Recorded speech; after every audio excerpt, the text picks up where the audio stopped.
200. Nah, lalu di sini sudah ada layar touchscreen juga 12 inch.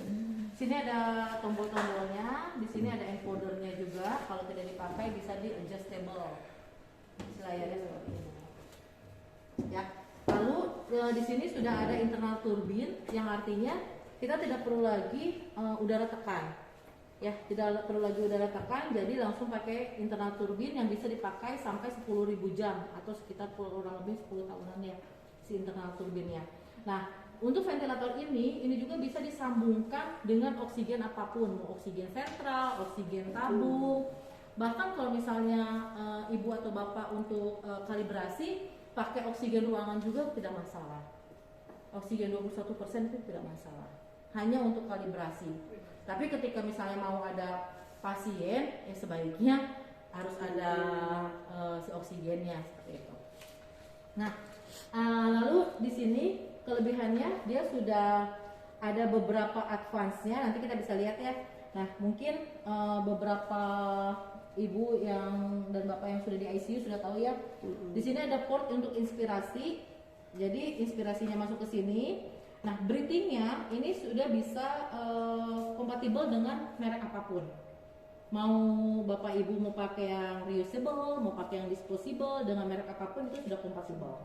Jadi ada yang beberapa tidak kompatibel, nanti saya kasih tahu. Nah, setelah itu kalau ini kan pakai yang reusable ya. Kalau pakai yang reusable dia ada dua kemungkinan.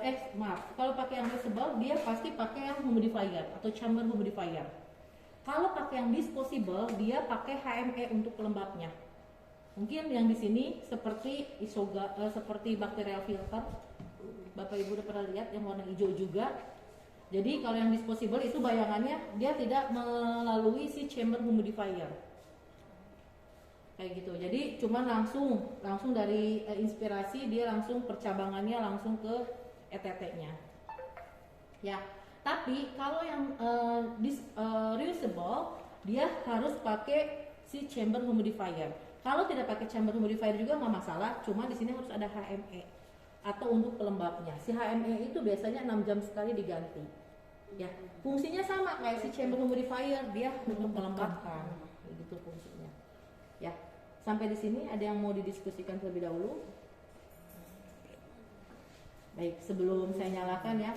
Nah, setelah itu dari udara di mesin masuk ke chamber humidifier. Di chamber humidifier itu nanti dihangatkan, dilembabkan. Nah, ini kabel heater wire. Yang merah kabel heater wire.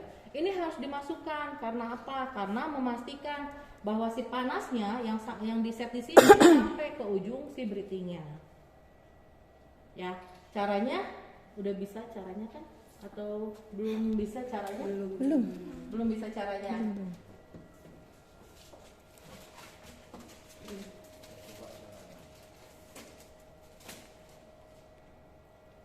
Nah, ini kawat mandren juga ya namanya. Nah, ini sebaiknya disimpannya di belakang si ventilatornya biar nggak kemana-mana, biar nggak hilang. Nah, posisinya kalau ini keras banget ini. Tenaganya tenaga lontong kayaknya.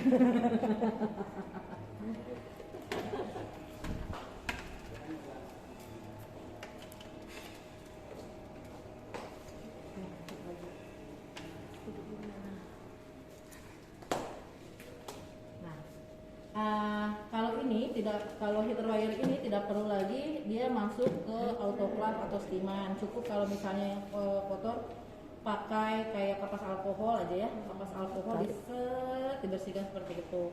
Kalau ini bisa masuk ke plasma ya. Nah, kalau misalnya kita kerja sendirian, misalnya pada sibuk nih nggak ada ngebantuin, cukup satu seperti ini. Ini anggapnya saya pakai sarung tangan ya. Lalu masukkan seperti ini, masukkan kawatnya seperti ini.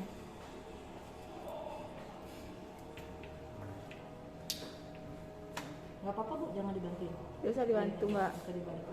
Udah gede. Nah, seperti ini ya. Nah ini hati-hati. Kalau misalnya kita paksakan sering potong, sering lepas ininya. Buat pengaitnya ya. Iya buat pengaitnya. Kalau sudah lepas itu nggak bisa lagi dipakai. Nah ini dikaitkan seperti ini ya. Maaf ya Bu. Tarik pelan-pelan seperti ini.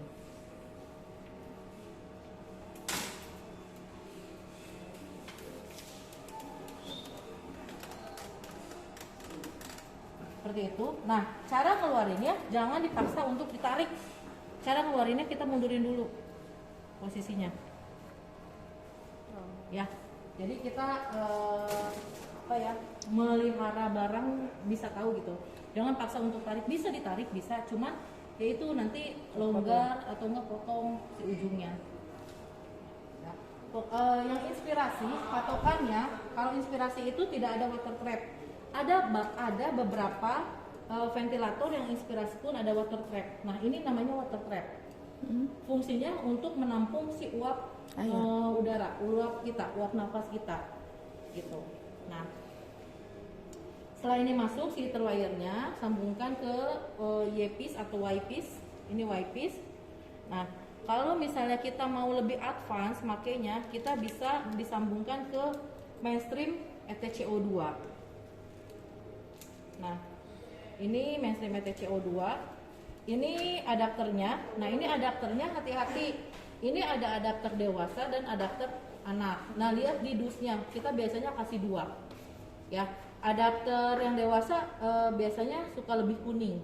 Tapi lihat di dusnya. Karena ketika kita memberikan adapter dewasa ke anak itu space-nya lebih besar. Space-nya itu di 5. Kalau adapter anak itu space-nya di 1 sampai 2. Gitu. Nah, untuk MV200 ini dia belum bisa pakai neonatus yang neonatus tapi prematur belum bisa. Kalau yang ateran lebih dari 2 kilo itu bisa. Ya masih bisa. Nah, lalu ini adapternya seperti ini. Sambungkan mainstream ETCO2-nya ya. Lalu sambungkan ke elbow atau ke yang panjang itu apa? Nah, ini tuh 2, ini tuh jangan. Nah, ini tuh pilih salah satu, jangan dua-duanya. Misalnya sama.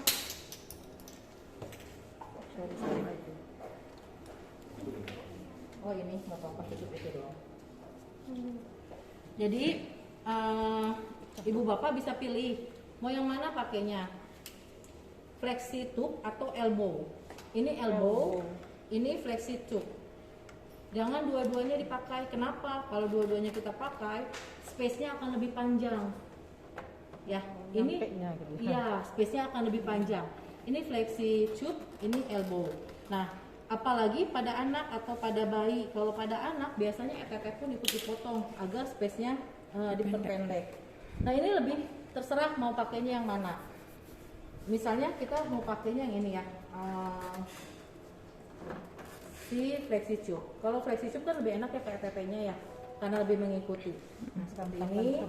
Nah, kalau mau ditambah si sampling line, ya kalau mau ditambah si sampling line untuk melihat indirect calorimetry pasiennya. Jadi kalau misalnya pasien-pasien yang yang terpasang ETT lama, yang terpasang ventilator lama, biasanya dia dihitung kebutuhan kalorinya seperti apa.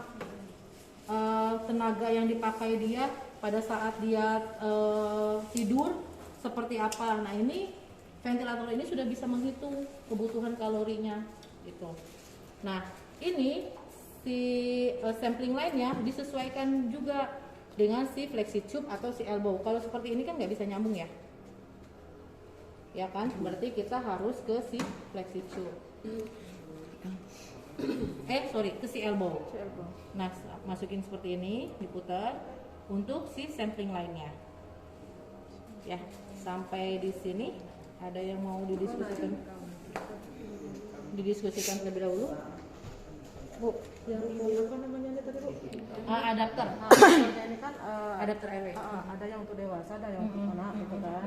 Nah, seandainya nggak ada yang khusus untuk dewasa, tapi bisa dipakai yang anak tuh? Nggak bisa, karena pengukurannya beda ya. Gitu. Nah, lalu di sini si heater humidifier itu ada 2 kabel.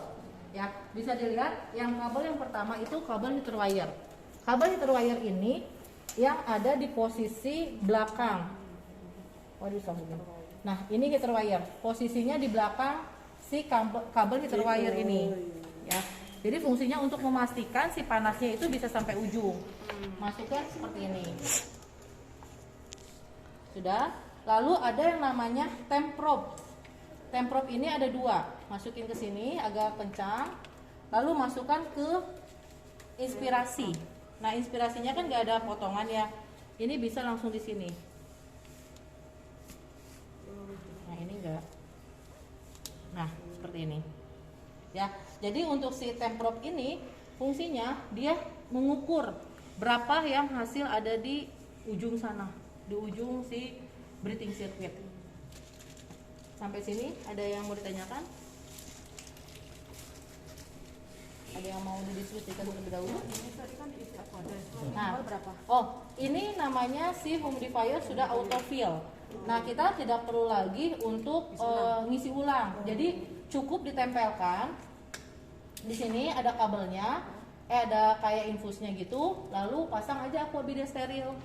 Nah, prosesnya autofill itu kayak toren, bola toren. Kalau sudah penuh kan dia tutup. Ini pun sama. Jadi kalau penuh dia akan tutup, akan naik. Jadi dilepas aja itunya. Ya, dilepas aja. Dilepas aja kak itunya. Masukin aja ke sini. Karena kalau di rumah sakit kita belum ada seperti itu, gimana solusinya? Pakai ini. Ada infus aja. ada ini. Infus set. Iya, cairan aquadesnya yang kayak untuk Tekan secara aktual PEP-nya sudah tepat belum? Tekanan akhir pernapasannya sudah tepat belum? Ya, tapi memang kita biasanya suka kasih 1 set. Agak lumayan sih itu harganya 1 setnya juga. Endotracheal itu sekitar 8 jutaan si PAUX ini. Nah, lalu ada ini untuk yang tadi ya, ini saturasi belum. Nah, ini yang untuk si indirect colorimetry. Indirect colorimetry, nah ini enggak reusable tapi disposable, 1 pasien 1. Ya, ini water trap untuk si indirect colorimetry. Kabelnya namanya sampling line. Sampling line. Nah, cara masukinnya karena ini sudah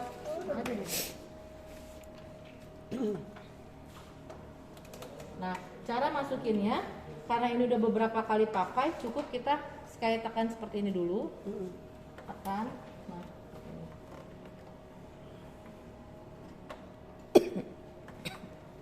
nah, seperti itu aja. Ya. Lalu di sini ada si expirasi valve. Nah, ini expirasi valve ini yang sudah tergabung dengan si flow sensor. Mungkin kalau misalnya ventilator lain kan ada yang flow sensor yang warna putih biru ya. Nah, itu kan sebenarnya posisinya itu disposable, 1 pasien 1, tapi kan kadang-kadang di reusable. Nah, kalau flow sensor kita ini sudah langsung bisa di reusable ya.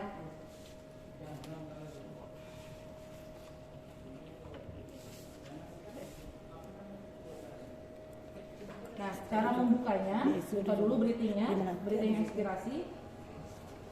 Wow, ini cukup bertenaga. Buka. Ya, nah ini ada 2 pelekatnya ya, jadi ini diputar. Putar. Nah, seperti ini. Setiap pasien selesai itu harus dicuci, harus disterilkan. Nah, ini bisa sampai disterilkan 100 kali. Kalau ini ya sampai istilahnya sampai serusaknya aja gitu. Nah, ini bisa membrannya diletakkannya tadi seperti ini ya. Terus ini diputerin seperti ini. Ini water trapnya, aduh kencang sekali ini. Nah, water trapnya seperti ini. Ini bisa dibuka nggak? Bisa. Bersihkan. Jadi jangan, susah banget ini ya, kencang sekali semuanya. Coba mana sih Mas Robi? Mas. Ini juga. Ya. Nah, ini satu ventilator Satu ventilator kita kasih 2. Kenapa kita kasih 2? Satu disterilkan, satu dipakai. Ketika pasien itu berganti, langsung kita pasang yang sudah disterilkan. Nah, kenapa? Karena kalibrasi ini cukup memakan waktu. Jadi setelah pasiennya berganti atau pasiennya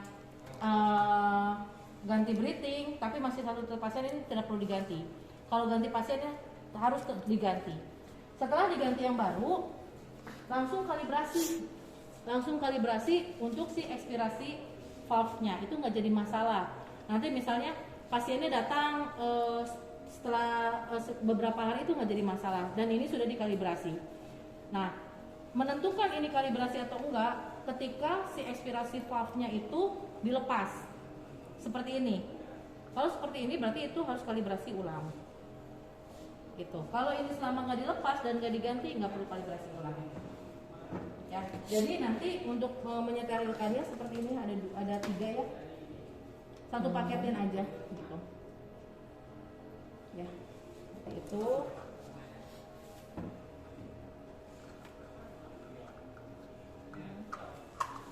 Nah, jadi agak ditekan sedikit ya.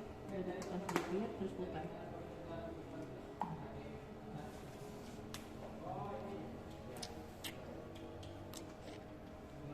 Ya, lalu posisinya tadi, nah kok aku jadi lupa. Nah, kok aku jadi lupa. Nah, posisi seperti ini yang di bawah, pasangnya seperti ini, dipaskan dulu, baru kita paskan ininya kiri kanannya.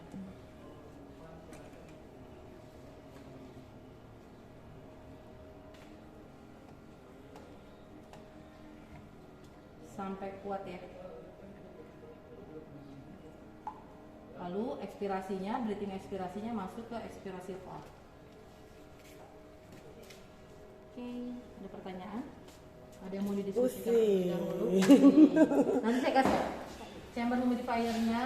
Ini sudah ada list untuk alarmnya. Jadi nanti ketika misalnya dia ada alarm di mana, kita tinggal lihat. Tinggal dinyalakan powernya, on off-nya di sebelah kanan sini.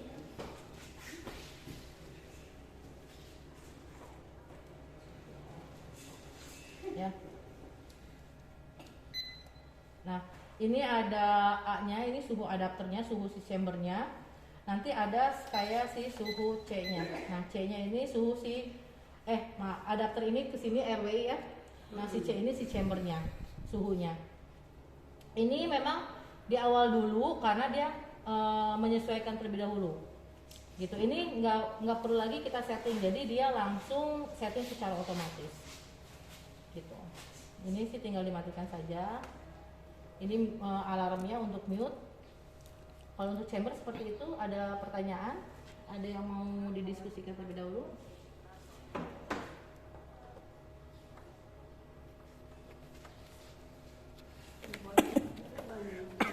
Tapi jangan lupa juga untuk disambungkan ke sumber listriknya di belakang. Di atas sumber listrik itu ada power switch-nya. Seperti biasa kayak mau nyala lampu naik atau turun. Jadi kalau yang nyala itu istilahnya hidup lah ya, hidup gitu. Kita klikkan si power-nya di belakang, agak susah ini diputar.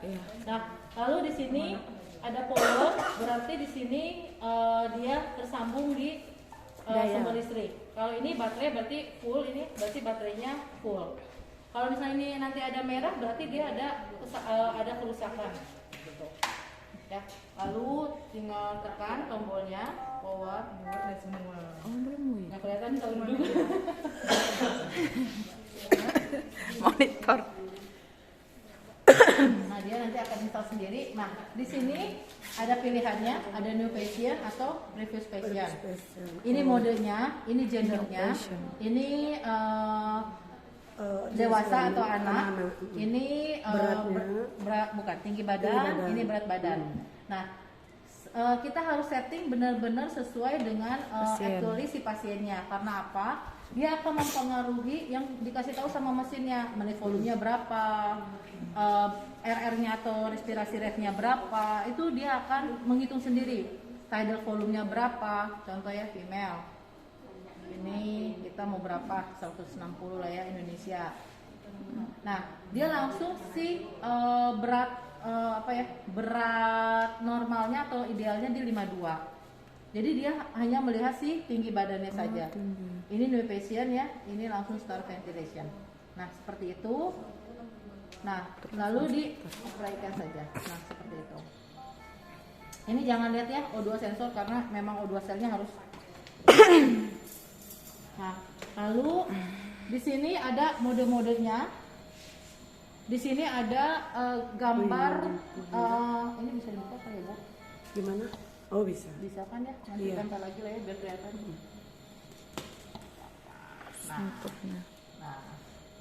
Nah, lalu ini ada gambar orang. Kalau dia warna hijau berarti pasiennya ada nafas spontan. Orangnya itu warna hijau. Kalau Ya. hijau ya. Kalau hijau. Kalau Mama. gambarnya berubah hijau gitu. Ya, nanti ya. Ini kan kita modenya CMF ya, Bu. Heeh. Kalau itu kan mode kontrol kan. Kalau mode kontrol kita kan bisa tahu ya pasien itu benar-benar dikontrol atau benar-benar dia dikasih kesempatan. Nah dia berarti enggak. Nah ada Nggak warnanya. ada nafas spontan. Ada warna putihnya Ada. itu ada nafas spontannya. Ya soalnya maaf salah saya tadi hijau. Ya. Ini ada baterainya ya. Ini lagi charge seperti itu. Nah lalu di sini yang kiri kanan yang warna kotak-kotak ini dia namanya apa? Kok saya jadi lupa? Setting ya. Bukan setting. Tunggu. Kok saya jadi lupa? Saya jadi lupa. Aduh kenapa ini? Ini tuh jadi hasil jendela yang respon pasien setelah parameter. Maaf, ini parameter yang dihasilkan pasien setelah kita setting advice dari dokter. Ya, jadi parameter ini kita bisa tentukan mau apa parameternya. Nanti di sini di menu. Di ventilatif parameter ya, terus pasien parameter, adult ya, ini sesuai dengan ini.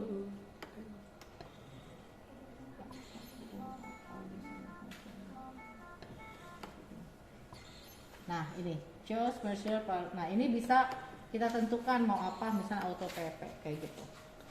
Auto PP. Nah ini parameter blocks yang dihasilkan dari atau respon si pasiennya.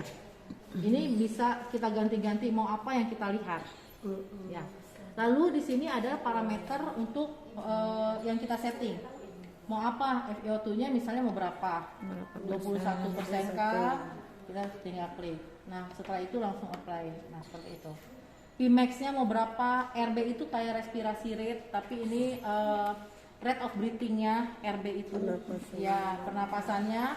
PEP-nya mau gimana? Nah, ini flow-nya tuh kayak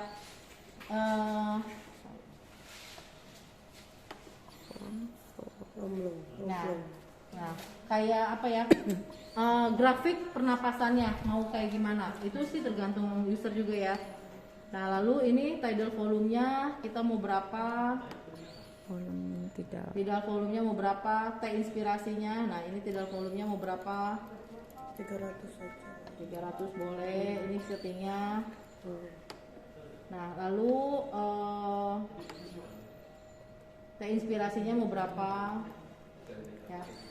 T inspirasinya mau berapa? Lalu si flow triggernya mau berapa? Nah, kelebihannya di sini ada yang namanya trigger window. Ya. Nah, kalau si trigger window ini fungsinya itu kayak seperti flow trigger. Kalau flow trigger kan ambang rangsang mesin.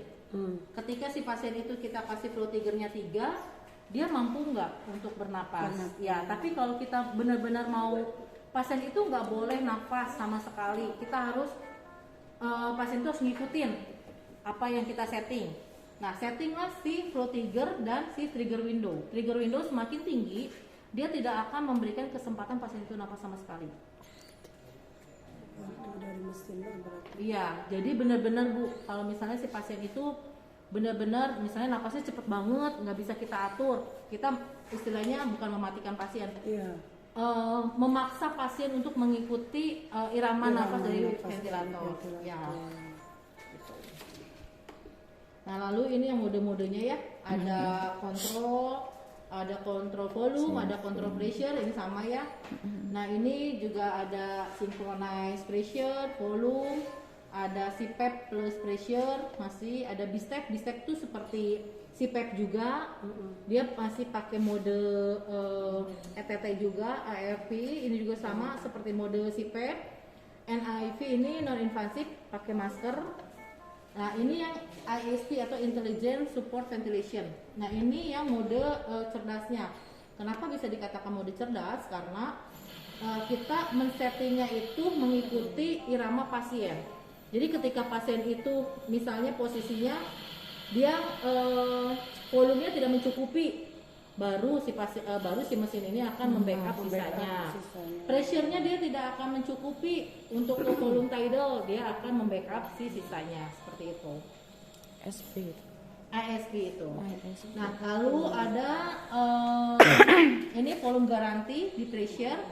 Volume garanti itu kayak sisa-sisanya juga sama, tapi di pressure control atau di double control. Kalau synchronous double control ini fungsinya kayak dua-duanya main, tidak main pressure, tidak main volume, tapi dua-duanya kita kasih si double control ini. Gitu. Itulah paling biasanya dipakai kan si Double V control sama ya. ya. Ya. Kalau ASP itu sama kayak itu Kak. Kalau misalnya kakak pegang ventilator lain kayak ASP, adaptif, kayak gitu, fungsinya sama.